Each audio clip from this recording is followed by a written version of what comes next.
Bom, primeira matéria então que a gente puxa é a decisão do governo Lula de levar ao STF, mais uma vez, né, levando ao STF uma matéria que foi perdida dentro do Congresso. Então, uma votação muito grande, uma derrota histórica do governo, e que agora o governo tenta reverter via judiciário. Então está lá a manchete da Gazeta do Povo com um tom que eu acho que é o apropriado, né? O governo desafia o Congresso e recorre ao STF para subir o IOF novamente. O governo tentando aí fechar as contas com mais arrecadação através desse imposto, que em tese é um imposto regulatório.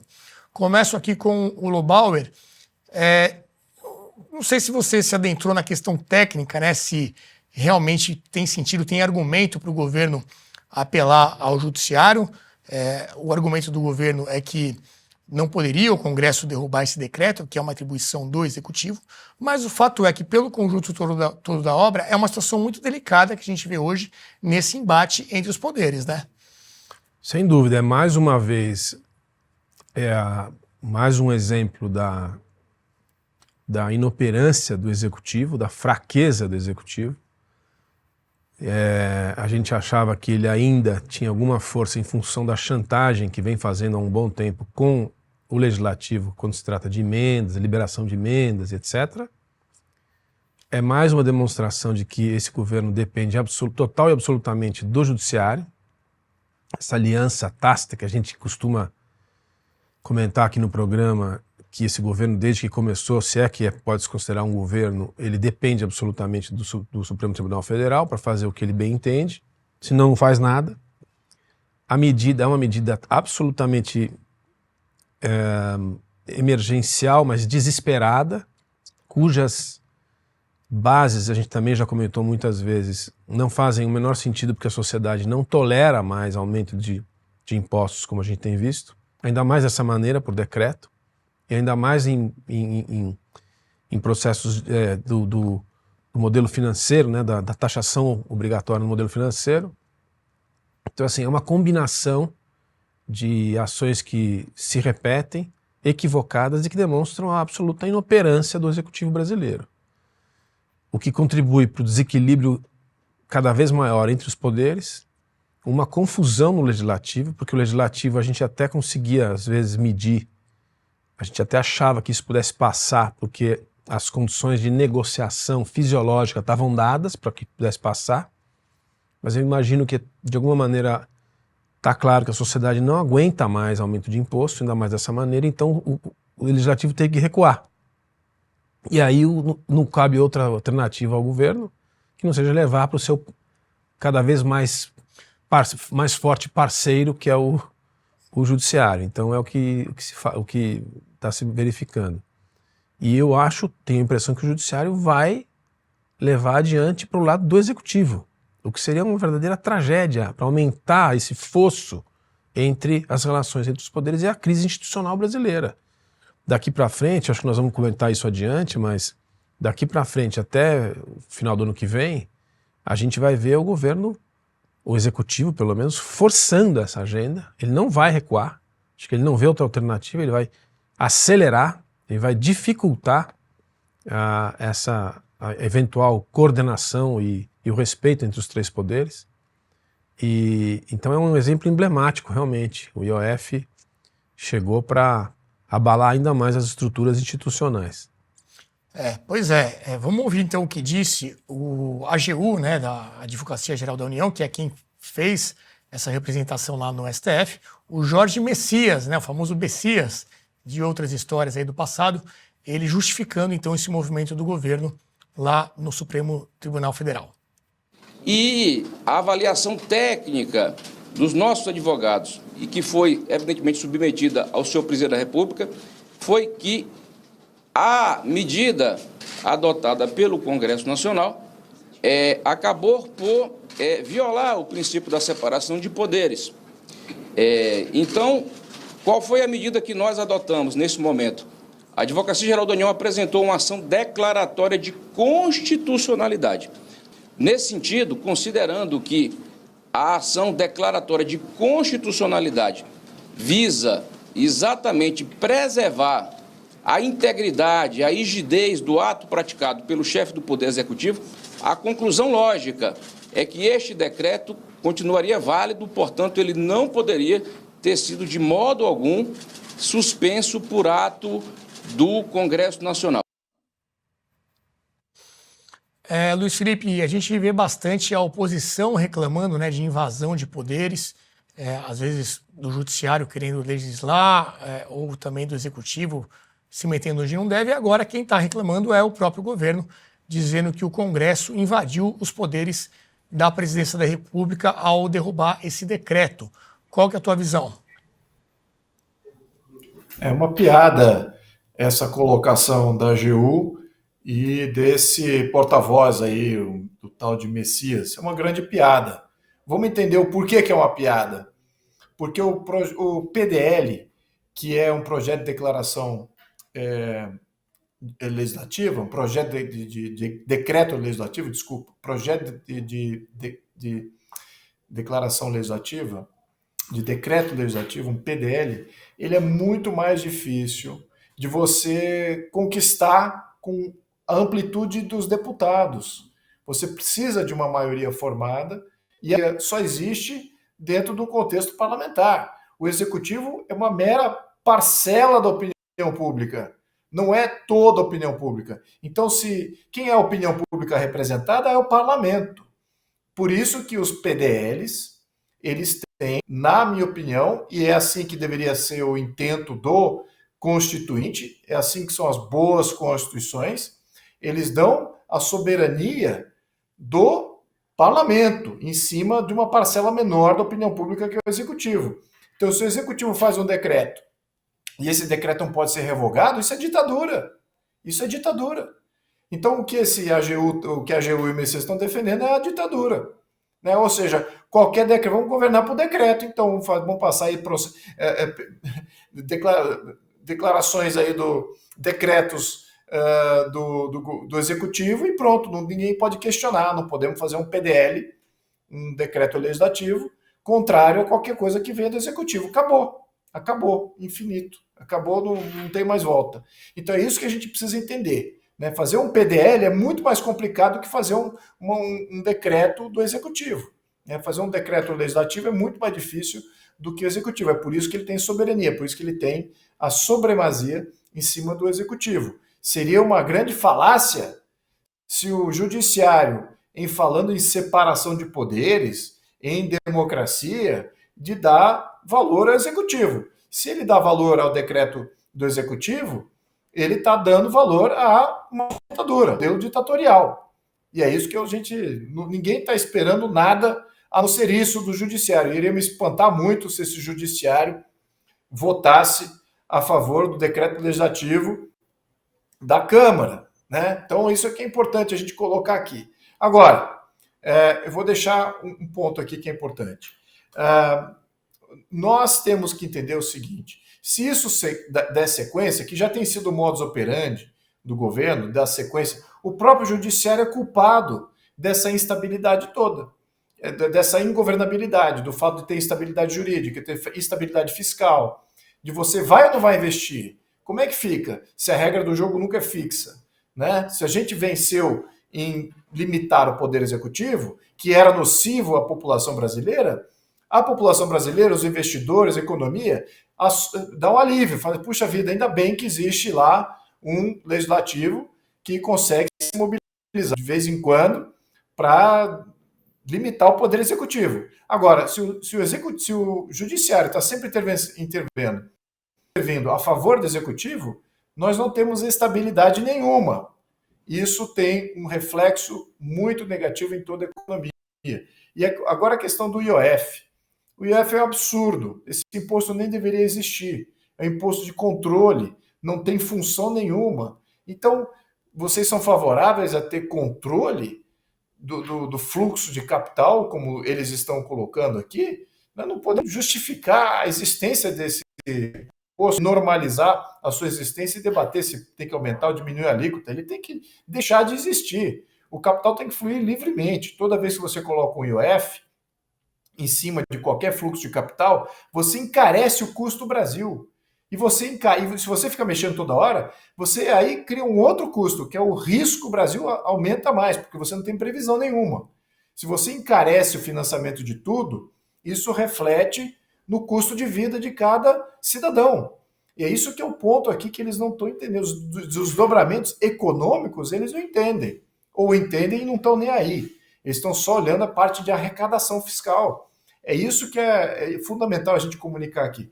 Então, enfim, o que está acontecendo, na minha opinião, cabe ao Congresso, e aí é que é a medida de valor aqui do Congresso. O Congresso fez essa derrocada do governo, achando que ia ganhar e que o Judiciário não iria dar apoio. Então ele fez só um jogo de cena para mostrar agora para o eleitor que vai votar em um ano, em quem vai votar para o Congresso ou não. Então ele está fazendo um jogo de cena para o eleitor, sabendo que ia perder se o Judiciário for entrar nesse jogo. Ou será que agora o Congresso vai tomar jeito e começar a votar reforma do Judiciário, começar a votar itens, nem precisa de uma reforma muito ampla, tem até uma PEC 28 de 2024, essa PEC 28 dá o poder ao Congresso a retardar as medidas tomadas pelo STF. E aí esse Congresso vai fazer isso? O Hugo Mota vai pautar isso? O Alcolumbre vai pautar essa PEC que já foi aprovada em comissão? Como é que fica? Será que eles vão levar toda ou só estão fazendo um jogo de cena eleitoral para 2026? Essa que é a grande questão aqui. Verdade, essa é a questão. Essa votação foi bem significativa, né, para o decreto do Legislativo. 383 votos, votação capaz de passar a PEC, mais do que suficiente. E a gente ouviu agora os argumentos do governo, né, através do advogado-geral da União. Vamos ouvir agora os argumentos da oposição, através de um vídeo aqui postado pelo deputado Carlos Jordi. O que foi feito aqui é um desrespeito geral. O pessoal entrou com uma ADI lá no Supremo e o governo acaba de entrar via AGU. Câmara e Senado se juntaram para derrubar o decreto do presidente a respeito do IOF, que é uma atribuição exclusiva do Poder Executivo. Seria cômico se não fosse trágico. Nós estamos ouvindo aqui os deputados do PT, como papagaios de pirata, endossando essa narrativa do governo de que eles teriam feito a judicialização ao STF porque o Congresso violou a separação entre os poderes com relação à derrubada do IOF. É algo muito cômico, é irônico, porque na verdade o Congresso Nacional está previsto no artigo 49 da Constituição, tem essa prerrogativa de sustar os atos do Executivo que exorbitem do poder regulamentar e também dos limites da delegação legislativa. E o IOF é um tributo de caráter regulatório, não é arrecadatório, não serve para arrecadar, e estava sendo utilizado com essa finalidade. Por isso que nós utilizamos sim da nossa atribuição. Quem está violando a separação entre os poderes são vocês. Estão entrando em guerra com o Congresso Nacional mais uma vez, porque o governo está caindo aos pedaços. Eu espero que a Câmara dos Deputados, o Senado Federal, o Congresso Nacional deu uma mensagem clara a esse desgoverno, mostrando que esse desrespeito às nossas atribuições ao parlamento não será tolerado. Vamos dobrar a aposta contra esses que não respeitam a democracia, o voto popular, o voto da maioria que não quer que o cidadão mais pobre pague pelo roubo das contas fiscais do desgoverno. Obrigado. Tá aí a provocação do Jordi, na mesma linha até do que disse o Luiz Felipe, né? Vamos ver como é que o Congresso vai se portar diante desse impasse. E aí existem, na verdade, 3 ações sobre esse assunto lá no STF. A primeira delas é do PL, do Partido Liberal, dizendo que o decreto seria inconstitucional para derrubar o decreto antes mesmo de ter sido votado ali a derrubada dele através desse projeto do Legislativo. Depois, o PSOL entrou com uma ação para anular essa votação, para dizer que não poderia ter derrubado e manter o decreto do presidente Lula. O PSOL, a gente sabe que tem um histórico aí de fazer esse tipo de ação no STF para reverter situações em que ele perde dentro das votações do Congresso. E agora, finalmente, a ação do próprio governo, através da AGU, para também manter o decreto feito pelo Lula. Então são 2 para manter e uma do PL para dizer que não poderia ter sido feito. Além, é claro, da votação feita dentro do Congresso derrubando o decreto do IOF. E quem será o relator dessas ações? Alexandre de Moraes. Temos aí a ilustração do Poder 360, Moraes será o relator da ação do governo contra a derrubada do IOF. Ele já era o relator da ação do PL, depois a ação do PSOL primeiramente tinha caído com o Gilmar Mendes sugeriu que fosse redistribuída para o Moraes, por conta da prevenção, né, dele já estar falando sobre esse assunto, e agora do governo também para o Moraes. Então essas 3 ações na mão do Alexandre de Moraes. E aí, um pouquinho antes da gente começar aqui o nosso programa, eu vi uma manchete aqui da Folha de São Paulo, dizendo o seguinte, olha, o STF vê situação delicada e avalia a conciliação para a crise do IOF. Alexandre de Moraes deverá liderar costura para a solução negociada entre o governo Lula e o Congresso, é o que trouxe aqui a Folha nesse último minuto aqui, antes da gente entrar no ar. Uma situação parecida, não sei se vocês lembram, com aquela questão das desonerações, né? Acho que teve algo parecido. O governo queria acabar com os descontos, né, de impostos, o Congresso derrubou a decisão do governo, no fim teve um prazo, o STF acabou dando um prazo, uma coisa que também não tem nada a ver com direito, né? Não, vamos achar aqui uma solução combinada, pacificada. Segundo a Folha de São Paulo, talvez seja esse o caminho para esse problema aqui também. O Jean Turco, o fato é que se o Moraes ou qualquer outro ministro atender o governo, a possibilidade é de piorar ainda mais essa relação, né? Já tem gente dizendo que, a partir disso, o Congresso não votaria mais nenhum projeto que fosse de interesse do governo. Boa noite, Renato. Boa noite a todos. Pois é, olha, a situação me parece muito grave. Concordo totalmente com o Luiz Felipe. Primeiro é importante dizer que o Congresso derrubar um decreto presidencial aconteceu pouquíssimas vezes, essa é a terceira vez que acontece, a última vez aconteceu em 92, então 33 anos atrás. E aquelas vezes passou, a derrubada passou, foi considerada constitucional. Agora, também concordo que é constitucional e que deva ser assim, é normal, é justo, faz parte de todas as democracias liberais, em todos os sistemas de separação de poderes, que o executivo pode legislar em via emergencial e especial via decreto, mas, obviamente, depois tem que passar pelo legislativo, porque a função legislativa, em primeira instância, é do legislativo. E, neste caso, digo mais, não só, a meu ver, é constitucional e é justo, inclusive, que seja assim, que o legislativo possa derrubar o decreto, mas digo mais nesse sentido. Na verdade, concordo com o pedido do PL e do STF, no sentido que é o decreto a ser inconstitucional. E é inconstitucional por 2 grandes motivos. Um, porque, como foi falado, o IOF é um imposto regulatório e não arrecadatório, que por um lado é uma questão meramente jurídica, um tecnicismo jurídico, mas que faz com que o Estado seja blindado no que pode fazer, e nós sabemos que estava sendo aumentada a alíquota do IOF para fins claramente, explicitamente arrecadatórios, porque, vamos lembrar, este governo perdulário está quebrado, não obstante o Estado hoje tenha recorde de arrecadação histórica. Se a redação puder mandar, por exemplo, um gráfico que mandei, mostra que nunca o Estado brasileiro arrecadou tanto quanto agora.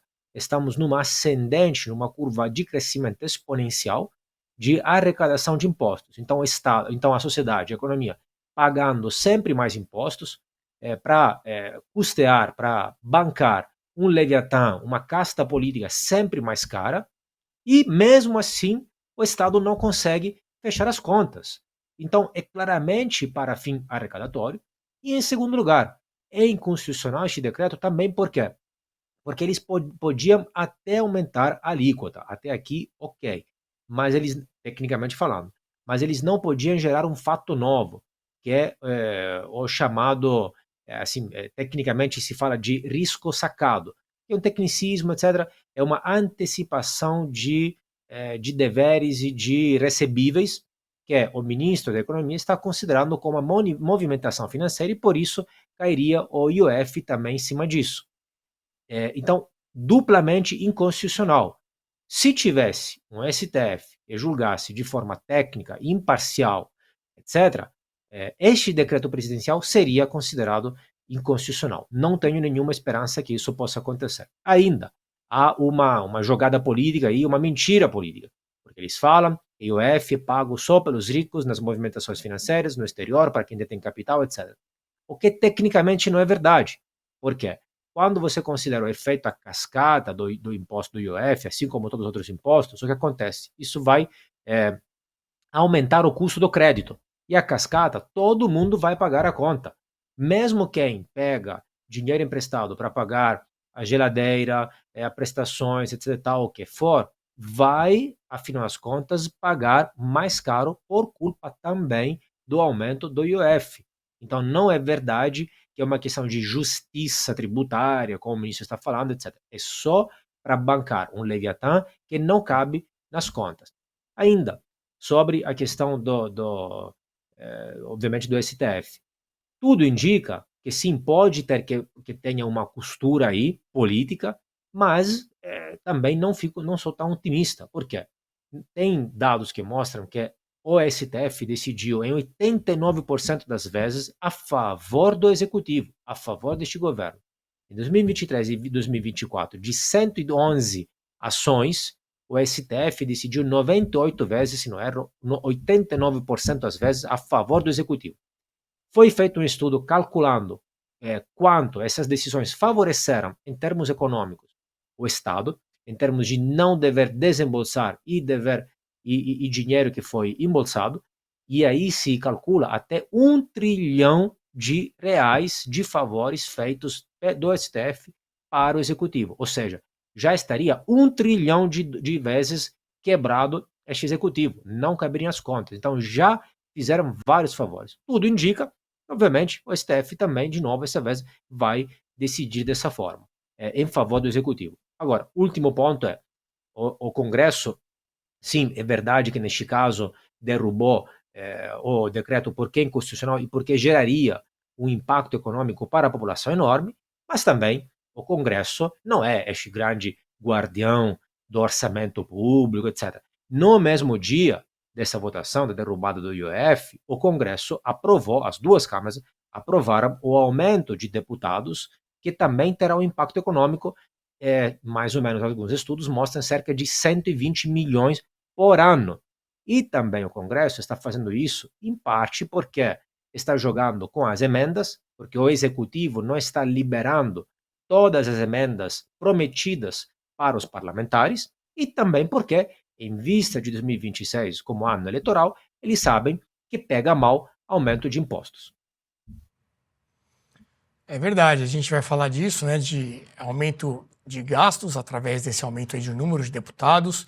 A gente vai falar de gastos do judiciário também, com penduricários e tudo mais, e de todos esses outros temas, né, as emendas. Temos aí a ilustração, por exemplo, do Metrópolis trazendo a declaração do Flávio Dino, né, ministro do STF. Olha lá, Dino defende competência do STF para julgar emendas. Não há usurpação de atribuição de poderes. Então tem ali também o Dino uma carta na manga, digamos assim, de tirar essas emendas de forma obrigatória, né, para o Congresso, que hoje o Congresso tem muita força, muito por causa disso. Não depende mais daquela coisa do governo liberar para poder fazer alguma coisa. Então tinha essa troca de votos, né, aquele presidencialismo de coalizão era muito baseado nisso. Hoje, com as emendas impositivas, o poder dos presidentes das casas, tanto do Câmara como do Senado, aumentou demais, porque eles têm essa independência em relação ao dinheiro. Então, existe essa ação também, essa discussão dentro do STF, e o Dino faz aquela fiscalização também de como esse dinheiro é usado, o que é bom. A gente não pode ser contra a transparência em relação ao uso das tais emendas PIX e tudo mais. O problema é quando isso é simplesmente usado apenas como uma moeda de troca para manter ali um poder ou defender algum tipo de interesse. O ideal seria que isso fosse feito independente de qualquer coisa, né? Mas parece que está sempre aparecendo uma investigação, uma operação da Polícia Federal no dia seguinte de alguma votação ruim contra o governo. Tem muita gente que tem essa tese também para explicar esses últimos movimentos. Então, Dino falando de emendas, e aí a gente vai agora para o movimento por parte do Congresso. Veja só o que traz o Poder 360.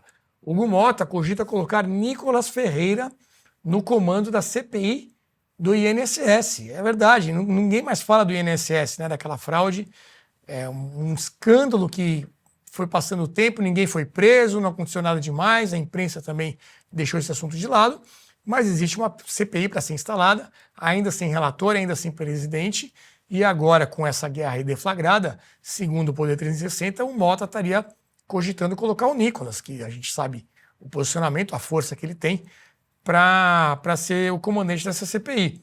O presidente da Câmara quer dobrar a aposta na disputa com o governo, por estar incomodado com a retórica do nós contra eles do governo por derrubada do IOF. Vamos falar desse nós contra eles também mais adiante.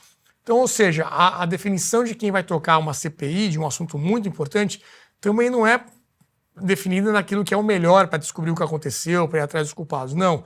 É uma questão dessa guerra, dessa disputa de espaço de poder entre o judiciário, o legislativo e o executivo. Ricardo Gomes, tua análise aí dessa confusão toda. Boa noite. Boa noite. Bom estar de volta aqui ao Cartas, depois de uma temporada afastado. Se Hugo Mota estivesse falando sério, nomearia Nicolas e depois anunciaria. Como ele anuncia primeiro, é porque isso é mais um sinal de pressão sobre o Palácio Planalto do que uma decisão tomada de uma ruptura. É bom porque é um sinal que há muito, inclusive o Luiz Felipe é o primeiro aqui a cobrar, a gente diz, olha, falta um sinal do Congresso, uma movimentação do Congresso Nacional de que pretende restaurar o seu papel constitucional. E o curioso desse momento, Renato, é que o STF não pode resolver o conflito, só pode entrar nele. O STF, por quê? Ou se é juiz ou se é parte. Se for juiz, o STF tem que julgar a ação de constitucionalidade com a Constituição na mão. E com a Constituição na mão, o Adriano já explicou aqui, não tem uma decisão muito difícil a ser tomada. O aumento do IOF é obviamente inconstitucional e não precisa mais do que as declarações do próprio governo federal para ver isso. Porque o IOF não é um imposto para arrecadar, ele é um imposto para regular a economia. Aumenta um pouquinho, abaixa um pouquinho, para produzir determinado comportamento no mercado. Não deveria existir, mas como existe, é só para esse fim. O discurso do governo é de que precisa fechar as contas, de que o rico tem que pagar um pouquinho mais. Esse discurso de justiça fiscal, que é o discurso que todo aumentador de impostos usa quando quer aumentar impostos, é uma balela que circula pelo Brasil em nível municipal, estadual e federal. Sempre que alguém quer aumentar um impostinho, é justiça tributária, justiça fiscal, justiça social. Bobagem, é dinheiro. Dinheiro no bolso do governo, dinheiro fora do bolso do cidadão. Então, se o Supremo for agir como juiz, a decisão está dada, é óbvio. Mas se agir como parte, e é isso que eu digo, ele não tem como resolver a crise, ele só tem como entrar nela.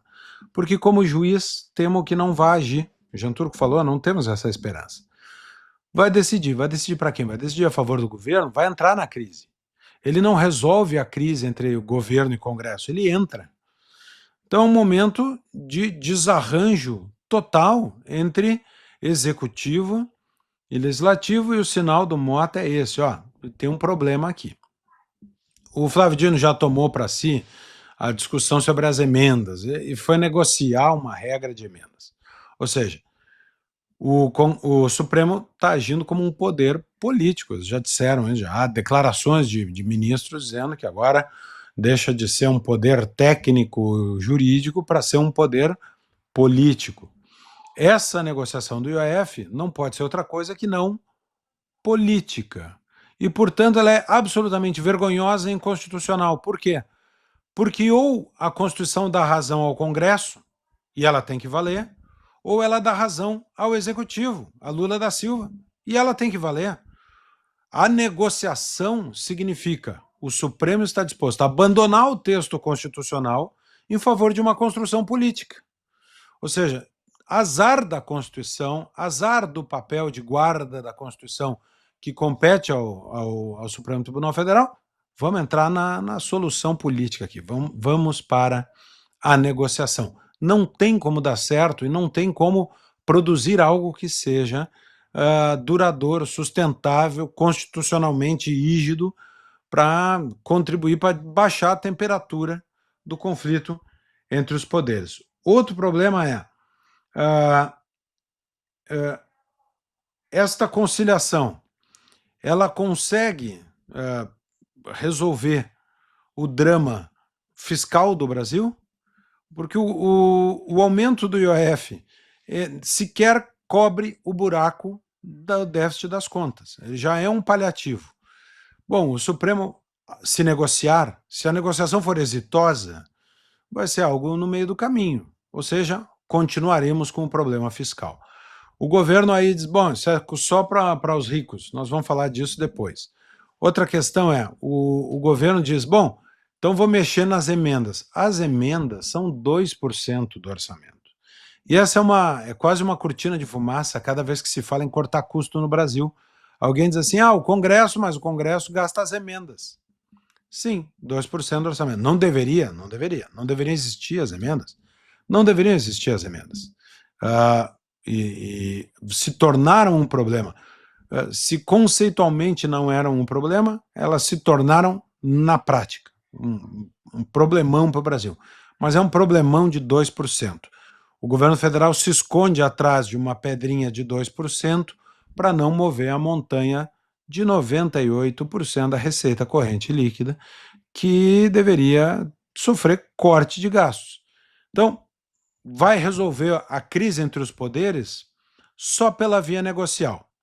Se negociar, sacrifica a Constituição, mas salva a política. Se a negociação não funcionar, não resolve o problema fiscal do Brasil, que é grave, importante e é o que está nos arrastando para o buraco. Arrasta o governo junto, e há quem diga que bom, o governo tem mais que ser impopular e eu quero mais problemas para o governo Lula. Há quem pense assim, o problema é que o governo Lula é uma âncora e dentro do bote estamos todos nós, né? Afundamos junto com o governo.